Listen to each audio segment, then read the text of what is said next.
My name is Daniela Hernandez. I'm from Caracas, Venezuela. Yeah, so I started playing tennis when I was 6. I used to go to a school that was right next to the Venezuelan Tennis Federation. So my dad would pick me up like every day, and then we would just drive through the tennis courts, and I would always ask him like, oh, like what are they doing there? Like that looks fun. And my dad didn't really like me just staying at home watching TV after school. So one day he just took me for fun, and I started playing twice a week, and it was just kind of like an after-school activity. But once I started getting more into it, like I started falling in love with tennis, and since then, like I never stopped. So when I was 13 years old, I moved to New York City, but I started playing tennis more competitive when I was around 8. That's when I started playing nationals in Venezuela, and at the age of 10 I played an international tournament in Colombia, and after that it just started building up. I started playing more and more and more every time, and by the age of 11 I went to 2 tournaments in Florida called Eddie Hearn Orange Bowl, which are like one of the most prestigious like international tournaments that there are for tennis, and that's kind of what led me to New York. So I had my aunt living in New York, and we went to visit her, and one of the directors at the John McEnroe Tennis Academy was Venezuelan. So we reached out to him. His name is Felix Alvarado, and he was one of the directors at John McEnroe. So when I reached out to him, I told him, oh, I'm gonna be in New York for about a week, 2 weeks. And he told me, why don't you come train with us while you're here? And then the idea was never to stay in New York when I was there, but because of the situation that was happening back home, like politically, socially, economically, kind of everything started it just started leading towards that. It was never the plan to do it, but it's just kind of how it happened. And when I was practicing there, I just saw how much they care about athletes, how much they care about tennis, and how much they can build your game. So I practiced it for a week, 2 weeks, and obviously Felix knew about the situation that was happening back home because his family was still there. So we were gonna go back to Venezuela, and he said, if you guys ever have the chance to move to New York or the United States and you want to play tennis, we'll give you a full scholarship here and you can train with us. So we went back to Venezuela. The situation was still bad, my family was still there. I live with my mom and my grandma, but I always saw my dad like every day because of tennis. And I was 12 years old when we had to come up with this decision. And I told my parents, like, I feel like I have this opportunity that I have to take, and this is where I picture myself in. So that's kind of how, we went back to Venezuela. My dad sold his apartment, his car, like we left the business that we had there, and we moved to New York. Because of like how young I was, I didn't think I really understood like the magnitude of the life changing I was making, of like the life change that I was making at the time. I just saw this big opportunity. I was a kid, so I was so excited for something new. It was very challenging because obviously I had to leave all my family. I haven't seen my mom in about 7 years. I haven't seen my family, like I haven't been back to Venezuela since I moved to the United States.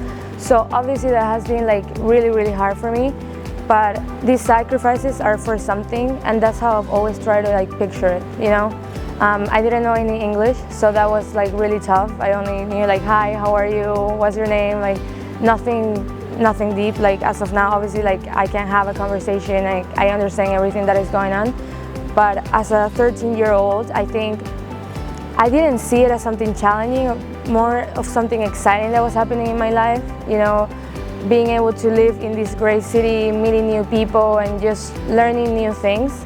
I think that's what kept me moving so much. So I actually live like 20-minute distance from, like walking distance from the US Open. So every summer before I started college, I would go to the US Open. It was great, like you get to see all these players, and also at the John McEnroe Academy was also like a site for players to go and practice. So I saw Rafa Nadal, I saw Roger Federer, I saw Serena, Venus Williams. I saw so many professional tennis players. Where I met John McEnroe, and like I got to play with him. And when I was in high school, I had a little project that I had to do for school where I had a chance to like interview someone, and I actually interviewed McEnroe for that project.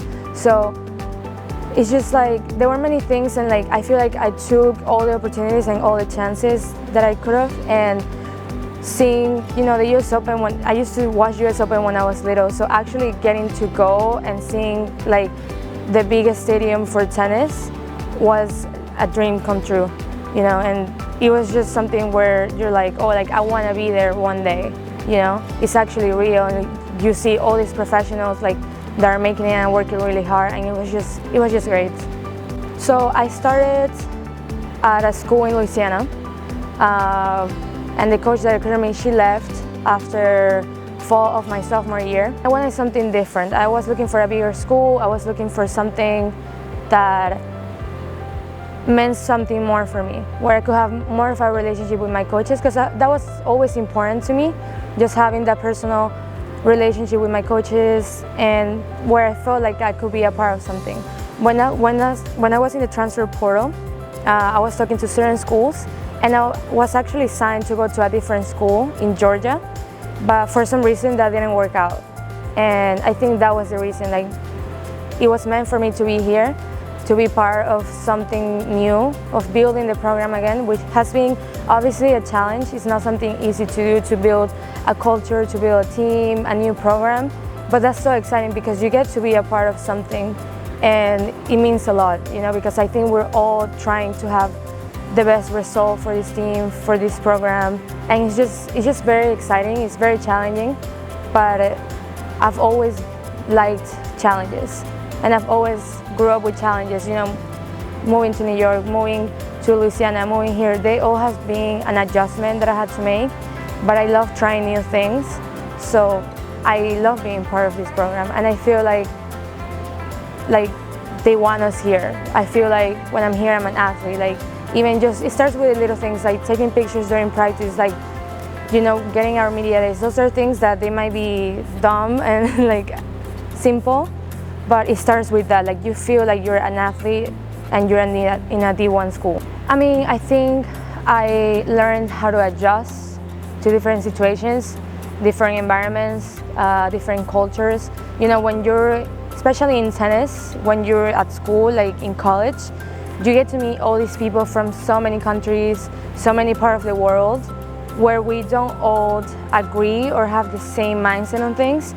So that helps you to realize that not everything is black and white. You have to learn how to shape yourself, even if it's like out of your comfort zone.